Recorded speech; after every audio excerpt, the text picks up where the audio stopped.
मेरा नाम तो आप सभी लोगों को मालूम है। मेरा नाम सैयद जफर इस्लाम है। साथ साथ हमारे कॉलीग जो है जो चेन्नई से हैं, हमारे तमिलनाडु बीजेपी से हैं, वाइस प्रेसिडेंट है मिस्टर नारायण त्रिपाठी जी। वैसे तो आप सभी लोगों को मालूम है कि जिसका जिक्र बार बार आदरणीय प्रधानमंत्री जी भी करते हैं कि तमिलनाडु का जो कल्चर है, जो संस्कृति है, वो एक भारत की एक विरासत है और उसके बारे में बार बार हम जिक्र भी करते हैं। लेकिन आज वहां की जो सरकार है, डीएमके, अपनी विरासत चला रहा है और वहां की जो विरासत में कहीं ना कहीं एक जहर घोल रहा है और वो जहर है करप्शन का जहर। आपको मालूम है कि आदरणीय प्रधानमंत्री जी ने not once many time have stated that we will fight against corruption and we have absolutely policy of zero tolerance about corruption. But unfortunately, पिछले कई दिनों में हमने देखा है जब से डीएमके की सरकार आई है, वहां करप्शन जो है रैम्पेंट हो रहा है। मैं कुछ लोगों को शायद पता होगा, कुछ लोगों को शायद इसकी जानकारी भी नहीं हो कि डीएमके फाइल्स नाम के हमारे जो तमिलनाडु के बीजेपी के प्रेसिडेंट है अन्नामलाई जी, उन्होंने डीएमके फाइल से जारी भी किया था 14 तारीख को।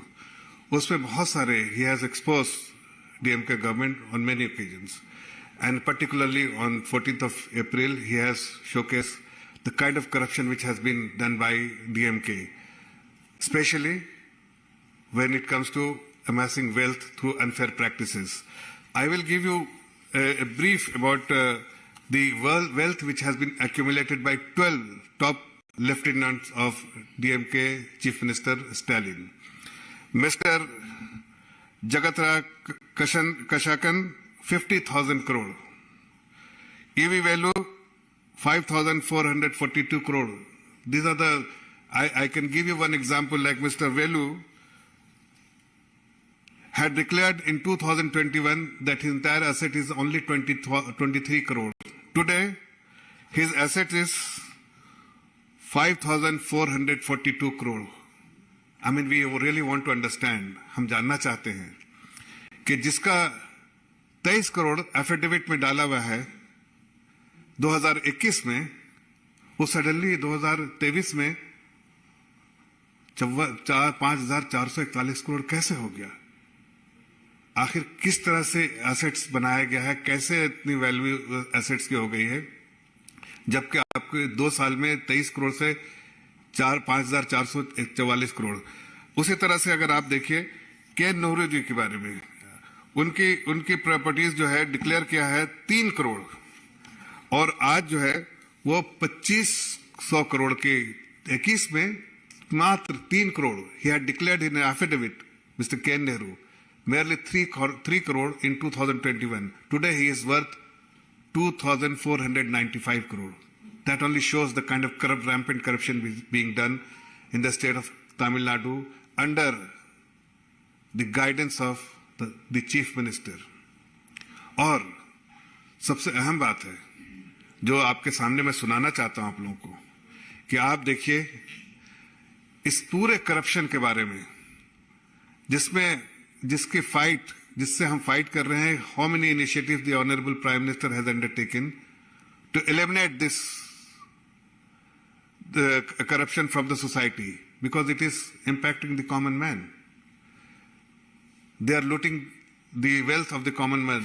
We had heard the Plasi plunder. Now we have seen the Stalin plunder these days in Tamil Nadu. Because आम आदमी सफर कर रहा है, आम आदमी का पैसा ये लूट रहे हैं। आप जिनकी 3 करोड़ 2021 में वर्थ है, वो आज 2495 करोड़ की है, जिसकी कुछ नहीं वर्थ है, उसके आज वैल्यू के वो 21-23 करोड़ से जो है वो 5,444 करोड़ हो जाता है। उससे समझ में आता है कि किस तरह का करप्शन हो रहा है। लेकिन इस चीज की जो जानकारी देने वाला कौन है, वो बहुत इंपॉर्टेंट है।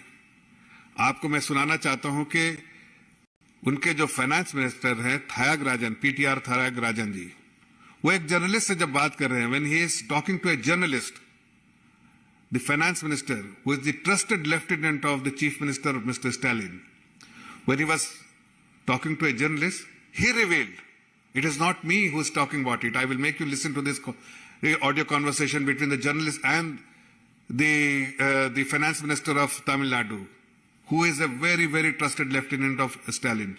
He himself said that Mr. Stalin's son-in-law, Sabasiran, and his son Udayanidhi Stalin, both put together, have made 30,000 crore merely in 1 year. How much? 30,000 crore एक साल में उन्होंने बनाया है. ये दोनों का नाम उनके फाइनेंस मिनिस्टर ले रहे हैं कि 30,000 करोड़ एक साल में उनके सन इन लॉ सिरेसन और उदयनिधि स्टालिन दोनों ने मिलकर बनाया है. और चिंता क्या है, आप ये सोचिए. चिंता उनकी ये है कि पैसे को कहां छुपाएं, कहां रखें, कैसे नहीं पकड़ाएं. I mean, he is worried the way to hide this money which has been made through unfair practices. I mean, the finance minister is saying that he has made 30,000 crore, and where to hide this money? I mean, they are struggling. They are making money because there is a policy. There is a chief minister who is only following a policy of corruption. Obviously, every day they are making 10, 20, 30 crore every day, but they don't know how to hide it because it is unprecedented that they have made such. Any government has made this kind of corruption and made this kind of money in 1 year, and this is what they are up to. और ये किसका पैसा लूट रहे हैं, ये किसका नुकसान करे? ये आम नागरिक जो है तमिलनाडु का, common man on the street, उसका पैसा लूट रहे हैं. This money is looted by this government, which actually belongs to a common man on the street. ये गरीब आदमी का पैसा लूट रहे हैं. उनके लिए जो उनके इस पे खर्च करना था, वो आज तमिलनाडु के चीफ मिनिस्टर और उनके 10-12 जो करीबी साथी हैं, the close friends of Tamilnadu's chief minister, put around 10-12 people put together, they have made enormous amount of money through unfair practices. This is evident from the fact that this only suggests the kind of wealth they have created in last 2 years. That is a testimony of the corruption they have committed and how they have made money. आज मैं जो आपको बोल रहा था, मैं उसका video आपको सुनाता हूं और आपके सामने आपको पता चलेगा कि आखिर वो पैसा कैसे इतना बनाया है. इसकी जानकारी आपको अभी 1 सेकंड में मैं देता हूं.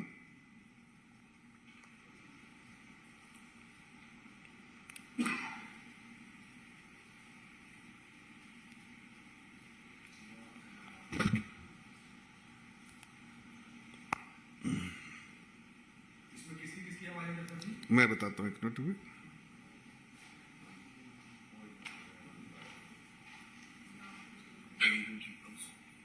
Should we pay it back because of one? I mean, 5,000 crores about being some prosecution. Both of them survey have realized they have made more money over here than they had on the labs. And now it's getting to be a problem how to handle it, how to get covered, how to get it there. And what the agents will be paying to us. Should we pay it back because of one? I mean, 5,000 crores about being some prosecution. So आपने सुना इसमें क्या कह रहे हैं? फिर से मैं आपको जो बात कर रहे हैं उसको सुना भी देता हूं. आपको सुनाया, लेकिन मैं फिर से उसको आपके सामने कहता हूं. They are saying that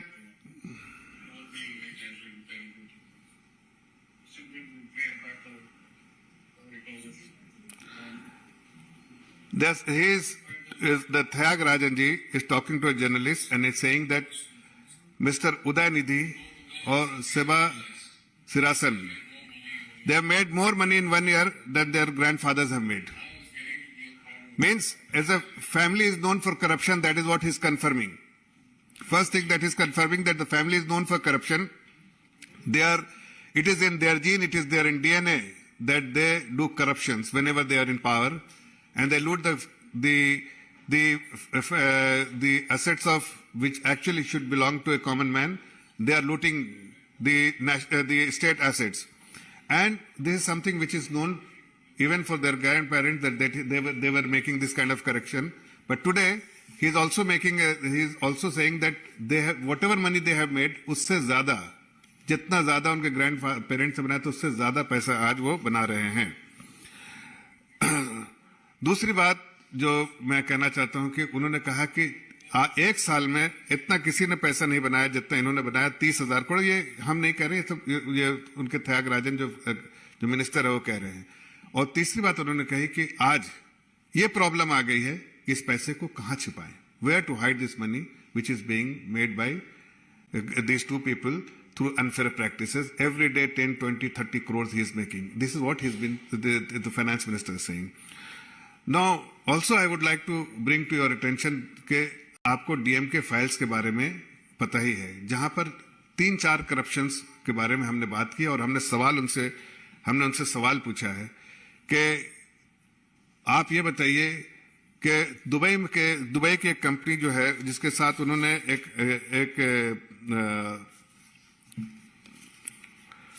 Nobel steel के साथ उन्होंने एक एमओयू साइन किया है. स्टैलिन साहब खुद गए थे दुबई और उन्होंने एक एमओयू साइन किया नोबल स्टील. अब नोबल स्टील कौन सी कंपनी है, इसका कोई बताएगा? नोबल स्टील में 1,000 करोड़ क्यों इन्वेस्टमेंट इंडिया में करना चाहती है? Mr. Stalin has signed an MOU with Nobel Steel based in Dubai. To make Nobel Steel has agreed to invest 1,000 crore in Chennai. We really want to understand, and we want DMK to tell us the source of income, source of money for Nobel Steel, because Nobel Steel has many directors which belonging to DMK party, including Mr. Abdullah. There are some more. Udayanidhi Stalin is a part of this. And Mr. Mahesh, they were part of this Nobel Steel. So who is the actual promoter of Nobel Steel? What is the source of revenue for Nobel Steel? And how they are making, what is the consideration for them making investment in India? And they have signed an MOU. हम उनसे समझना चाहते हैं कि Nobel steel का आखिर क्या मकसद है इंडिया में इन्वेस्टमेंट करने का, वो किसका पैसा है, सोर्स ऑफ रेवेन्यू क्या है नोबेल स्टील का, और इतना पैसा, इतनी स्ट्रेंथ तो नहीं है कि उस नोबेल स्टील यहां पर इन्वेस्ट कर सके. लेकिन उसके पीछे की जो बात है, जो पर्दे के पीछे है, कि इसके पीछे उदयनिधि जी जो उनके स्टैलिन के सन है, वो उस पर डायरेक्टर रहे हुए हैं. मिस्टर महेश जो उनके पार्टी के बड़े लीडर हैं, वो उनके उस पर डायरेक्टर रहे हुए हैं और मंत्री भी रह चुके हैं. और ये सारे लोग जो और अब्दुल्ला, मिस्टर अब्दुल्ला जो अभी भी मेंबर ऑफ पार्लियामेंट है, वो भी उसके जो है डायरेक्टर रह चुके हैं. ये लोग उस पर डायरेक्टर है. तो आखिर ये कड़ी आपको समझ में आ रही है कि कहां से पैसा ये आया है और कहां इसको लाया जा रहा है. इस सारा चीज जो है, जो मनी लॉन्ड्रिंग, रॉन्ग ट्रिपिंग जो हो रहा है, वो आपके सामने है. हमने उनसे सवाल किया है, लेकिन उनकी चुप्पी बंदी है, इसलिए इस पे जवाब नहीं दे रहे. दूसरा चीज, आपको, मैं खुद एक बैंकर हूं, मुझे मालूम है कि कुछ बैंक दुनिया में जाने जाते हैं और कुछ कॉन्टिनेंट जाने जाते हैं जहां से मनी लॉन्ड्रिंग बहुत होती है. वैसे एक ऑस्ट्रेलियन एक बैंक है और Australian regulator, financial crime regulators ने इस बात को कहा है कि वेस्ट बैंक जो है वो जाना जाता है बहुत सारे इरेगुलरिटीज जो करती है, जो मनी लॉन्ड्रिंग करती है, उसके लिए वेस्ट बैंक जाना जाता है. खास के अफ्रीका में ऐसे फर्जी ब्रांच खोलते हैं और वहां से जो है कैश लेके उसको जो मनी लॉन्ड्रिंग करते हैं. और इसके बारे में मैं नहीं कह रहा हूं, ये हमारे जो ऑस्ट्रेलियन जो फाइनेंशियल क्राइम जो रेगुलेटर है, उसने ऐसी बात कही है. अब वेस्ट बैंक का जो ने 2008 में जो सेंट जॉर्ज बैंक जो लंदन में है, उसको मर्ज कर दिया था. सेंट जॉर्ज बैंक में एक डायरेक्टर है श्रीनिवास, और जो अभी फिलहाल जो कंपनी खुली है, जो उदयनिधि स्टैलिन ने जो वहां पर खोली है कंपनी, सबरिसन एक कंपनी खोली है जिसका नाम है स्पेसटेल एंड वॉइसटेक यूके. इसका ऑफिस जो है वो 790 यूएक्स ब्रिज, मिडिलसेक्स, लंदन, ये ऑफिस है. और यहीं पर भी वो जो सेंट जॉर्ज बैंक का भी एड्रेस है, जिसमें दोनों में कॉमन डायरेक्टर है। श्रीनिवास यहाँ भी डायरेक्टर है और सेवरेसन के साथ ये कंपनी में जो कंपनी स्पेसटेल एंड वॉइसटेक है, दोनों में ये भी डायरेक्टर है। तो ये समझ में आता है कि आप नए नए तरीके ढूंढ रहे हैं मनी लॉन्ड्रिंग के लिए। I will tell you same thing in English also, that they have Mr. Sibarisan, the son-in-law of Mr. Stalin, has set up a company in two companies in UK. The name of the company is Spactel and Voicetech. Both are set up in have been set up in UK.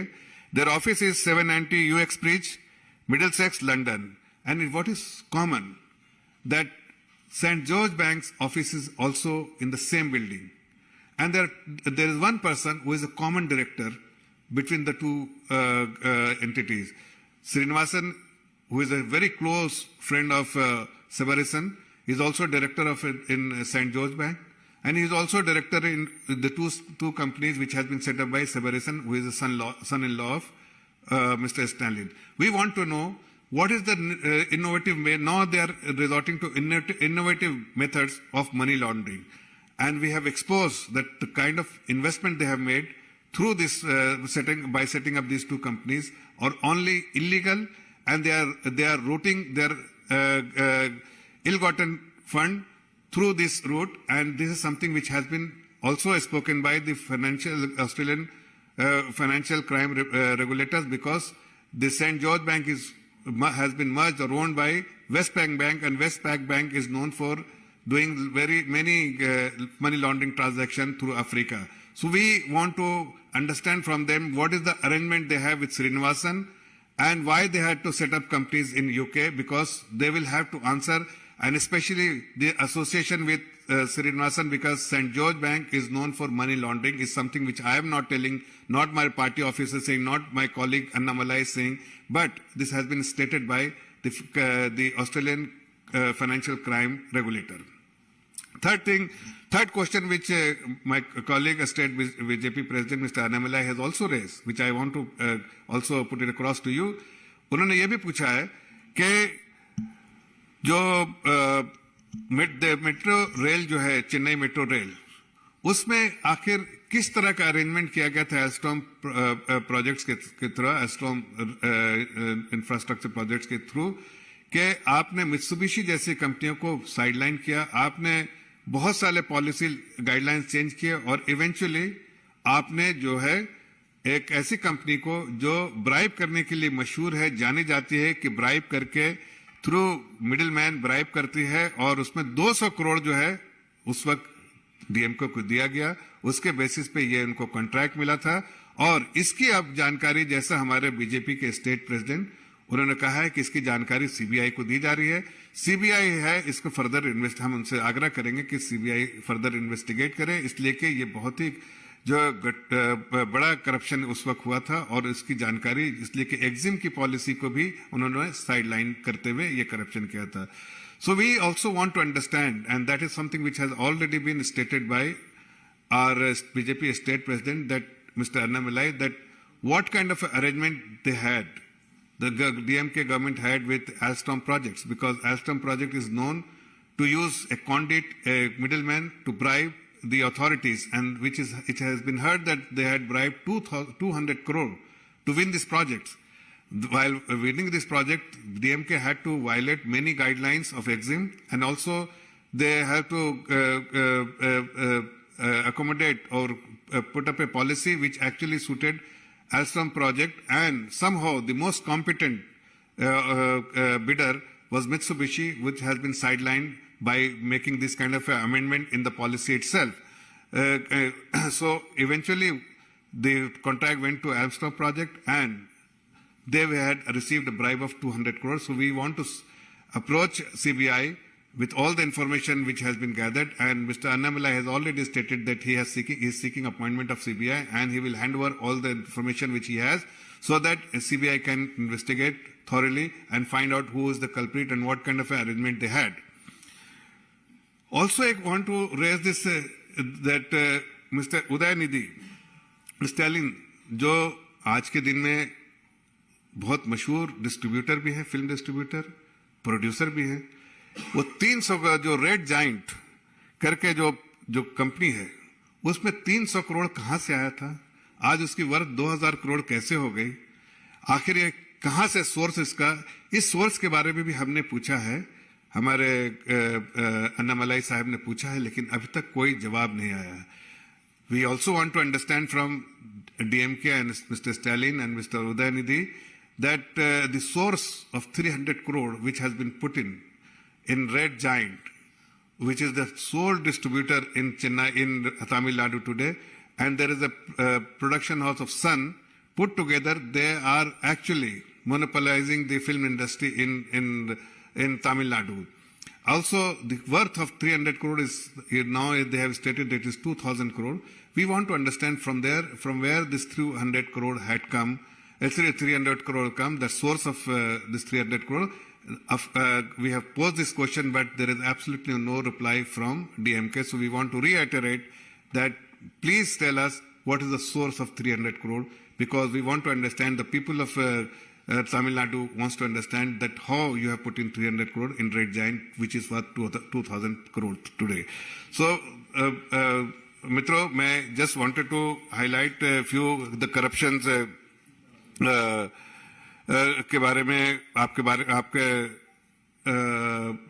आपके सामने लेकर आया था, इसलिए कि आदरणीय प्रधानमंत्री जी ने बार बार कहा है कि हम करप्शन को जड़ से उठाना चाहते हैं, और इसके लिए उन्होंने कई नीतियां भी लेकर आए हैं, कई पॉलिसी मेजर्स भी लेकर आए हैं, लेकिन कुछ ऐसे नासूर हैं जो आपके सामने है, चाहे, और वो खासकर यूपीए के पार्टनर्स हैं। आप जानते हैं कि चाहे राहुल गांधी हो, चाहे वाड्रा जी हो, चाहे परिवार के और लोग हों, जिस तरह से पूरा परिवार है देश में करप्शन कर रहा था, उसी तरह डीएमके में जो परिवार है वो पूरे तौर से करप्शन कर रहा है।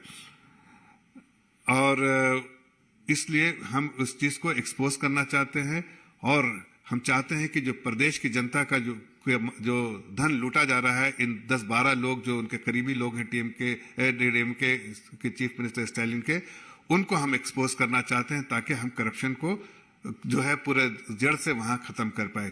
The sole objective of this press conference is to highlight and expose the DMK government, how they are doing the corruption, how they are making money through unfair practices, how they are making tons of money every day, how they are ignoring the interest of the common man, how they are only safeguarding the interests of 12 strong and trusted lieutenant of DMK Chief Minister Mr. Stalin, and how the entire family, Mr. DMK family, Mr. Stalin, Mr. Udayanidhi and his son-in-law Sebasiran, all put together are making money every day, 30-40 crore, plus the Mr. Tyagarajan, the finance minister of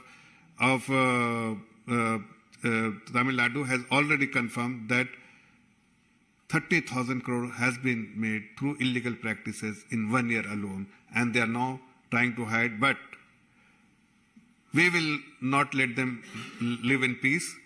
The agency will do its own work, but we will expose them. And as our BJP Tamil Nadu state president has very clearly stated, that every politician who is indulged in corruption will be exposed by us, and we will continue to do so. Thank you. Sir, मेरा सवाल है कि भ्रष्टाचार पर लगाम लगाने के लिए केंद्र सरकार की कई सारी एजेंसियां हैं, जो क्या बीजेपी तमिलनाडु में हो रहे भ्रष्टाचार के लिए केंद्र सरकार से कोई आग्रह करेगी, रिक्वेस्ट देगी, या किसी सेंट्रल एजेंसी के पास भी आप लोग जाएंगे, रिक्वेस्ट करेंगे कि भाई इतना भ्रष्टाचार हो रहा है, उसको करो? देखिए, हमारे स्टेट प्रेसिडेंट अन्नामलाई जी ने बहुत साफ लफ्जों में कहा है प्रेस कॉन्फ्रेंस करके 14 तारीख को, कि ये सारे दस्तावेज लेके, उन्होंने समय भी मांगा है सीबीआई से, दस्तावेज लेके वो खुद से सौंपेंगे और आग्रह करेंगे कि इस दस्तावेज और जो फैक्ट्स एंड फिगर्स उनके पास है उसके बेसिस पे इसमें इन्वेस्टिगेशन किया जाए। राहुल गांधी जो प्रधानमंत्री की कॉपी कर रहे हैं, चाय कर रहे हैं, चाय वालों से मिल रहे हैं, उनके साथ बातचीत कर रहे हैं, क्या काम आएगा? देखिए, नकल करने वालों के लिए अमल की भी जरूरत होती है। ठीक है, ये नकल कर रहे हैं, अमल कहाँ है? अमल तो भ्रष्टाचार है। इसमें बाहर निकले हुए हैं, क्या बोलते हैं, बेल पे बाहर है। किस मामले में? करप्शन में, भ्रष्टाचार में। तो कम से कम पहले अमल ज्यादा जरूरी है ना। नकल तो कोई भी कर सकता है। देखिए, राहुल गांधी जी को जो भी लोग जानते हो, पूरे परिवार के बारे में, जैसा मैंने कहा, यूपीए सरकार में जिस तरह से पूरे देश को लूटा, आज उसी का नमूना मैं बता रहा था कि उस तरह से वही परिवार, जो डीएमके परिवार जो है, पूरे प्रदेश को लूट रही है। We have seen that how in past few days the opposition and Congress party, they have been raising questions on several court judgments. Now they are doing the same with the Narodia party judgment, with the Kapil Sibal and the other leaders, opposition leaders coming out, that they are saying that in today's time you cannot hope for justice, and in a way they are attacking the government, but the order has come from the court. How do you respond to this? See, this is not the subject of our press conference today. You have digressed a little bit, but only I can say that those who are pointing a fingers on the court are the one who should introspect, because there are instances where they have praised court when it has benefited them, and today when there's judgment which is against their own interest, then they will make this kind of a statement. So it's a very hollow statement which is not backed by any truth.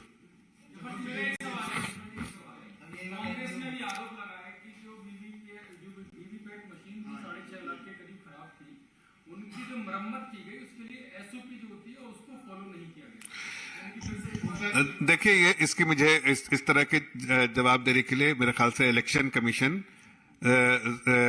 सही संस्था है, इसके बारे में बात करेगी। मेरा VVPAT के मशीन के बारे में कहना अनुचित होगा, इसलिए कि मैं उसके बारे में कोई जानकारी नहीं रखता हूँ। इसी से जुड़ा हुआ प्रश्न ये है कि कर्नाटक चुनाव शुरू होने से पहले ही कांग्रेस ने एक माहौल बनाने की प्रक्रिया के तहत वीवीपैट मशीन खराब होने का मुद्दा बनाया।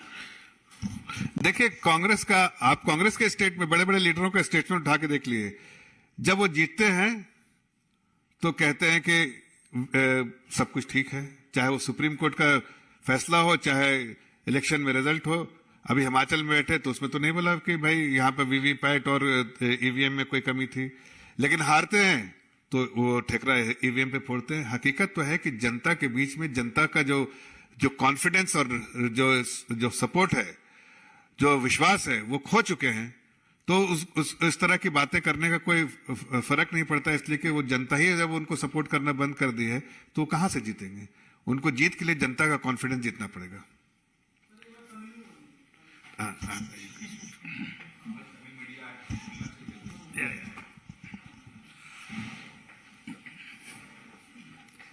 இன்றைய தினம் எங்களுடைய அகில இந்திய செய்தி தொடர்பாளர் திரு ஜாஃபர் இஸ்லாம் அவர்கள் டிஎம்கே ஃபைல்ஸ் என்று சொல்லப்படுகிற டிஎம்கேவினுடைய திமுகவினுடைய மிகப்பெரிய ஊழல்கள்,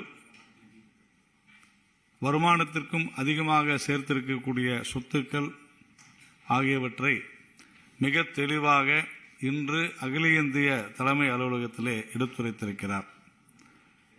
இதில் திரு ஜெகத் ரட்சகன், திரு KN நேரு, திரு உதயநிதி ஸ்டாலின், திருமதி கனிமொழி உட்பட 12 திமுகவினுடைய மிக முக்கிய பிரமுகர்கள் மீதான குற்றச்சாட்டை நாம் கூறியிருக்கிறோம். ஏப்ரல் 14 தமிழ் புத்தாண்டு அன்று பாரதிய ஜனதா கட்சியினுடைய மாநில தலைவர் திரு அண்ணாமலை அவர்கள் திமுக ஃபைல்ஸ் என்கின்ற ஒரு மிகப்பெரிய ஆவணத்தை விடுத்திருக்கிறார். மேலும் இன்னும் வரும், அதாவது அதில் பினாமி சொத்துக்கள் உட்பட இன்னும் எப்படிப்பட்ட ஊழல்களை எல்லாம் திமுக செய்திருக்கிறது என்பதை மிக தெளிவாக இன்று நம்மிடையே அகில இந்திய பத்திரிகையாளர்களிடையே, ஊடகவியலாளர்களிடையே எடுத்துரைத்திருக்கிறார் நம்முடைய ஜாஃபர் இஸ்லாம் அவர்கள். நோபல் ஸ்டீல் என்கின்ற அந்த நிறுவனத்திலே துபாயிலே 1000 கோடி ரூபாய்க்கு புரிந்துணர்வு ஒப்பந்தம் ஏற்படுத்தி கொண்டிருக்கின்றனர். ஆனால் அந்த நிறுவனத்தில் இயக்குநராக திரு உதயநிதி ஸ்டாலின், திரு அன்பில் மகேஷ், திரு MM அப்துல்லா போன்றவர்களெல்லாம் இருந்திருக்கிறார்கள். அவர்களுக்கும் அந்த நிறுவனத்திற்கும் என்ன தொடர்பு, அந்த பணம் எங்கிருந்து வந்தது, எங்கே அங்கிருந்து கொண்டு வந்து இங்கே ஏன் முதலீடு செய்கிறார்கள் என்பன போன்ற கேள்விகளும், மெட்ரோ ஃபேஸ் 1 அந்த காலகட்டத்திலே அல்ஸ்டோம் லிமிடெடுக்கு, அல்ஸ்டோம் நிறுவனத்திற்கு இவர்கள் சலுகை காட்டி அதில் 200 கோடி ரூபாய் திரு ஸ்டாலின் அவர்கள் பெற்றிருக்கிறார் என்பது குற்றச்சாட்டு. அதே போல ரெட் ஜெயண்ட் மூவிஸ் என்கின்ற ஒரு நிறுவனம் தமிழகத்தில் இருக்கக்கூடிய திரைப்பட துறையையே அது ஆக்டோபஸ் போல முழுங்கி அதை விழுங்கி அதில் இப்பொழுது 300 கோடியாக இருந்த வியாபாரம் 2000 கோடி ரூபாயாக பெருகியது எப்படி? அதே போல லண்டனிலே இருக்கக்கூடிய சென்ட் ஜார்ஜ் பேங்க்ல இயக்குநராக இருக்கக்கூடிய ஸ்ரீனிவாசன் வெங்கடேஷ் என்பவர், அந்த பேங்க் ஆனது, அந்த வங்கியானது மிக மோசடியான வங்கி என்பது உலகம் முழுக்க சொல்லப்படுகிறது.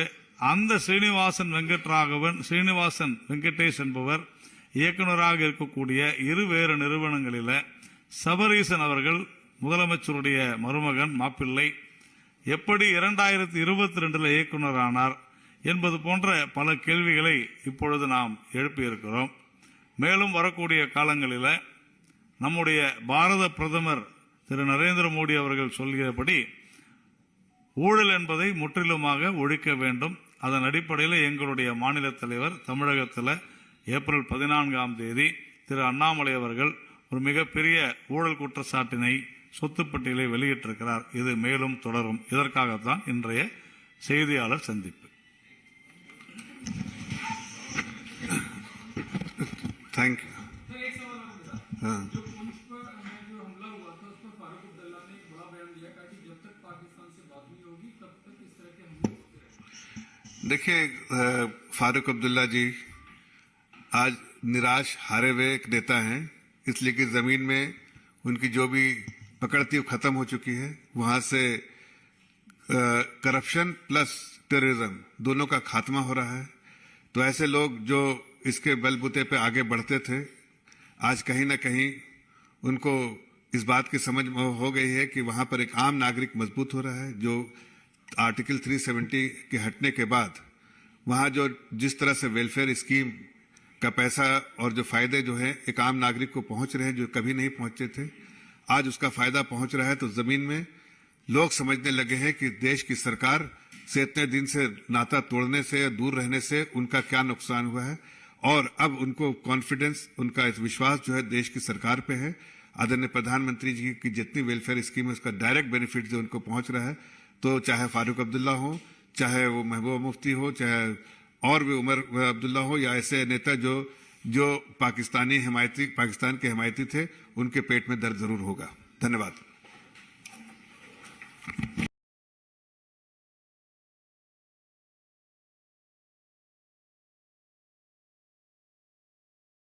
आज सिविल सेवा दिवस के माध्यम से हमारे देश के उत्कृष्ट सिविल सेवकों को पहचान मिल रही है, सम्मान मिल रहा है, और सबसे बड़ी बात, इसके माध्यम से व्यवस्था के प्रति आम नागरिकों के मन में जो भरोसा पैदा हुआ है, इस सब के प्रेरणा स्रोत माननीय प्रधानमंत्री श्री नरेंद्र मोदी जी की गरिमामयी उपस्थिति से आज हम सब पुनः अभिभूत हैं।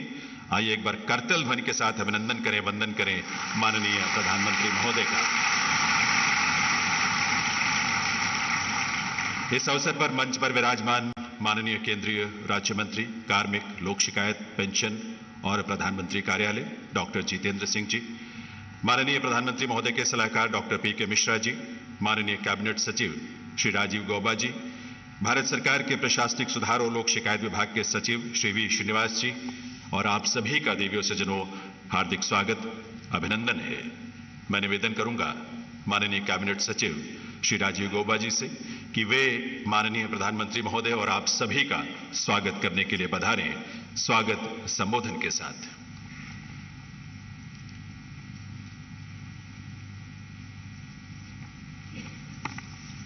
परम आदरणीय प्रधानमंत्री जी, माननीय मंत्री डॉक्टर जितेंद्र सिंह जी, प्रधानमंत्री के प्रधान सचिव डॉक्टर पी.के. मिश्र, केंद्र और राज्य सरकारों के सभी साथी अधिकारीगण, सभी उपस्थित महानुभाव, सिविल सर्विसेज डे समारोह में